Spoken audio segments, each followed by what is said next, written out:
আমার হাজবেন্ড কিন্তু আমাকে কোনো ড্রেস পরতেই বাধা দেয় না, তবে ওর মতে আমাকে নাকি শাড়িতেই দেখতে সবচেয়ে বেশি সুন্দর লাগে।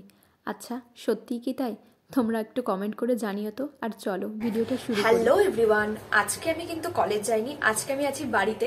তো আমি এখন কি রান্না করব সেটাই আমি তোমাদেরকে দেখাবো, প্লাস আমি আজকে সকাল থেকে কি কি কাজ করলাম তারও কিছুটা ঝলক তোমাদেরকে দেখিয়ে দেবো। দেখো, সকালবেলা উঠে কিন্তু প্রথমেই যে কাজটা করেছি সেটা হচ্ছে অনেক অনেক জামা কাপড় কেচে দিয়েছি।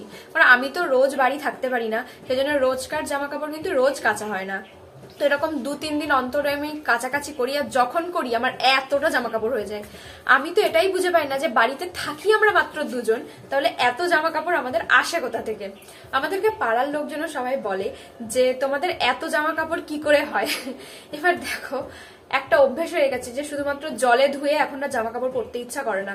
মানে বাইরে থাকি তো ধুলোবালি, তো কি হয় যে একবার পরার পরে সেটা কিন্তু একটু কেচে দিলে তবে সেটা ফ্রেশ লাগে। তো সেই জন্য এইভাবে করতে করতে অনেকটাই জামা কাপড় জমে যায়।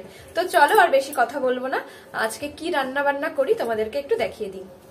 এখন তো শীতকাল, আর বাজারের প্রতিটা দোকানেই কিন্তু পালং শাক এখন অ্যাভেলেবেল। তো কালকে যখন কলেজ থেকে আমি ফিরছিলাম তখন এক আঁটি পালং শাক নিয়ে এসেছিলাম। এটা কিন্তু খুবই ফ্রেশ ছিল, আর আমি কালকে রাতে এনেছি, এখনও দেখো কতটা তরতাজা।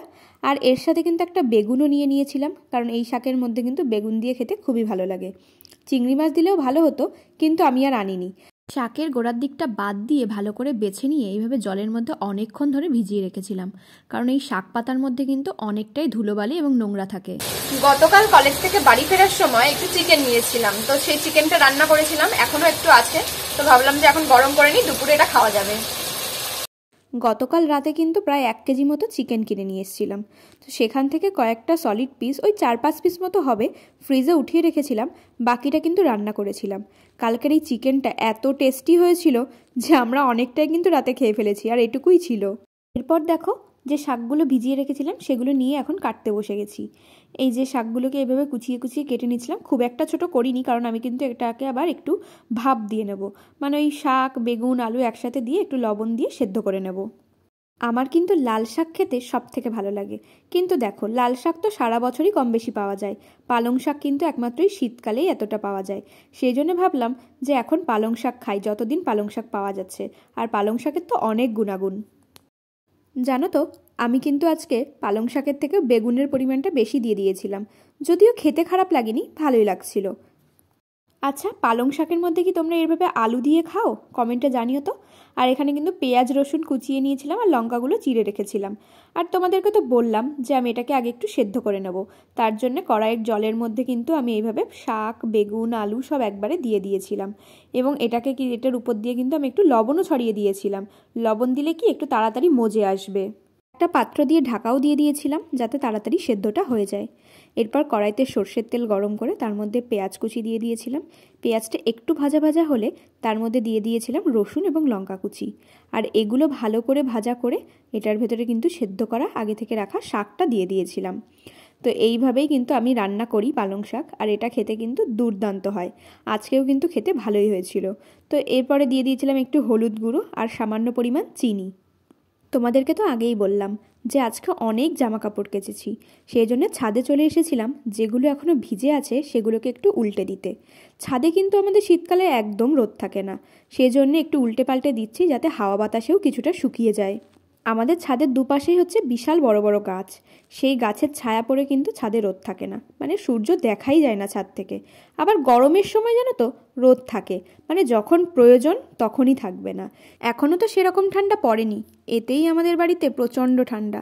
ঘরের বাইরে যতটা না ঠান্ডা থাকে, ঘরের ভেতরে হচ্ছে তার থেকেও বেশি ঠান্ডা। মেঝের উপরে এখনই খালি পায়ে হাঁটা যায় না, পায়ের তলা জ্বালা করে।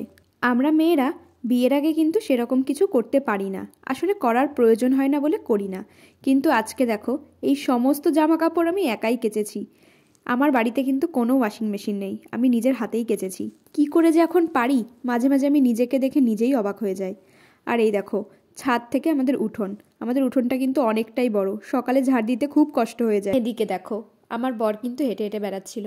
কিছুক্ষণ আগেই ও দোকান থেকে ফিরেছে। ও ফেরার সাথে সাথেই আমি ওকে বললাম যে চলো একটু ছাদে যাই, আমি জামা কাপড়গুলো উল্টে দেবো, তুমি আমার সাথে একটু থেকো।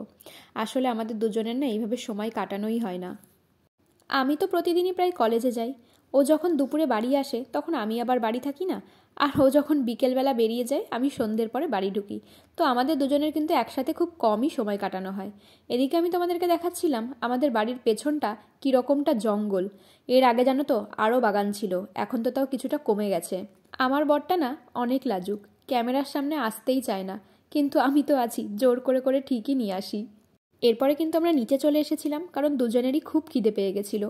আর এই দেখো আমি এখানে কিন্তু খাবার নিয়ে চলে এসেছিলাম। এই যে শাকের সাথে আবার পেঁয়াজ নিয়ে এসেছি, কারণ এই পালং শাক দিয়ে পেঁয়াজ খেতে কিন্তু খুবই ভালো লাগে।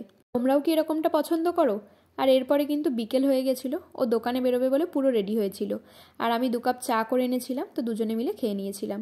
এরপর যে জামা কাপড়গুলো ছিল ছাদে সেগুলো কিন্তু তুলে নিয়ে এসেছিলাম।